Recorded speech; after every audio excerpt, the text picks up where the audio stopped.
Assalamualaikum warahmatullahi wabarakatuh. Innal hamdalillah nahmaduhu wa nasta'inuhu wa nastaghfiruh wa na'udzu billahi min shururi anfusina wa min sayyiati a'malina.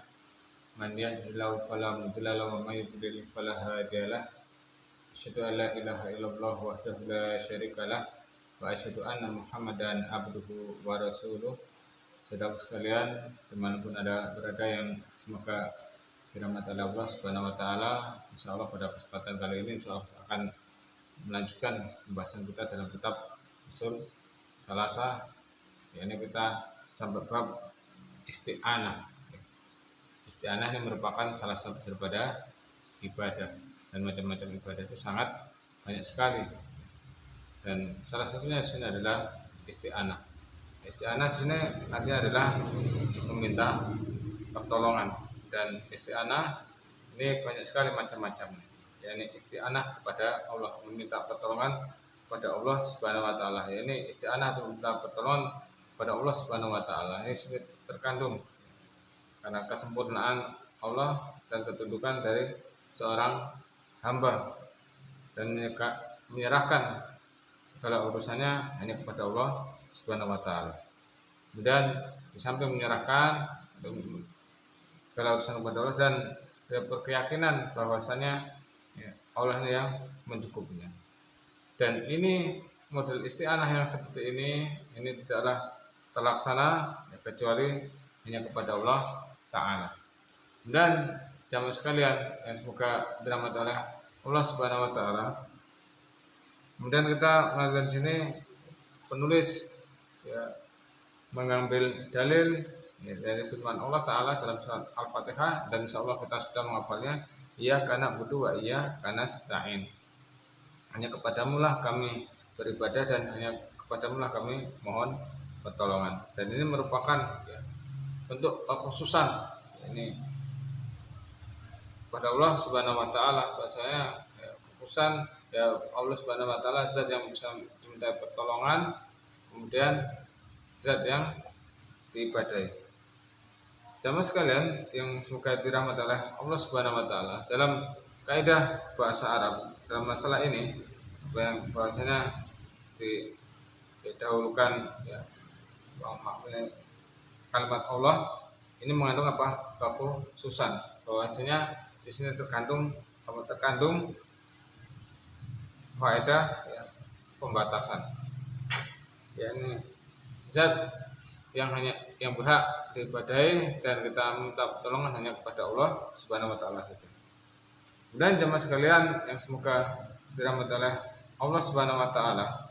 Kemudian adapun orang yang meminta pertolongan atau beristi'anah kepada selain Allah Subhanahu wa taala, ini termasuk kesyirikan yang mengeluarkan dari agama Islam. Misal minta pertolongan kepada penghuni kubur, kemudian minta pertolongan kepada jin dan makhluk-makhluk yang lainnya, di pohon dan yang lainnya. Ini adalah bentuk kesyirikan karena memalingkan ibadah kepada selain Allah Subhanahu wa taala. Kemudian yang kedua ini adalah isti'anah kepada makhluk ini yang mampu untuk melakukannya sesuai dengan kemampuan yang diminta pertolongan. Ini adalah boleh apabila perkara kebaikan yang disyariatkan. Karena Allah Subhanahu wa taala berfirman, "Wa ta'awanu 'alal birri wat taqwa." Allah menolong kalian karena kebaikan dan ketakwaan.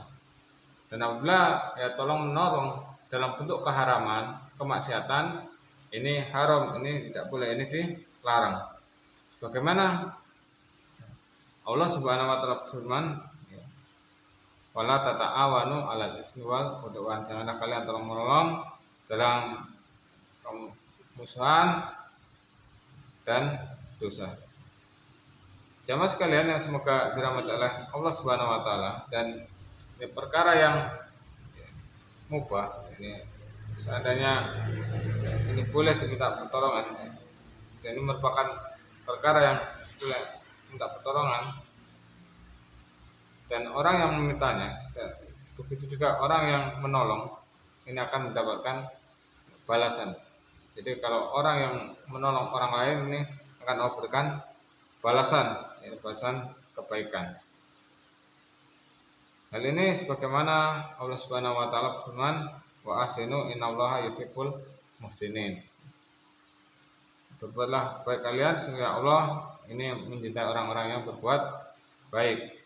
Dan dalam sebuah hadis Rasulullah Shallallahu Alaihi Wasallam bersabda, "Wallahu fi aunil abdi, maka al-abdu fi auni akhi."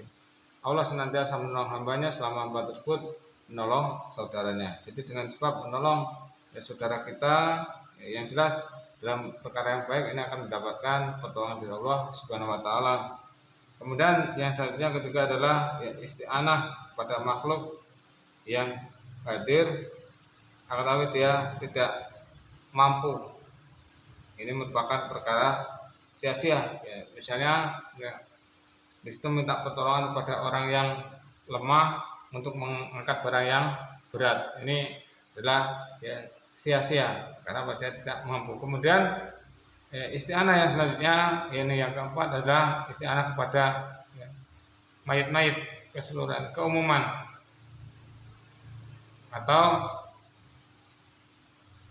orang yang hidup yang tidak hadir ataupun gaib yang tidak mampu untuk langsung melakukan, makanya adalah bentuk kesyirikan.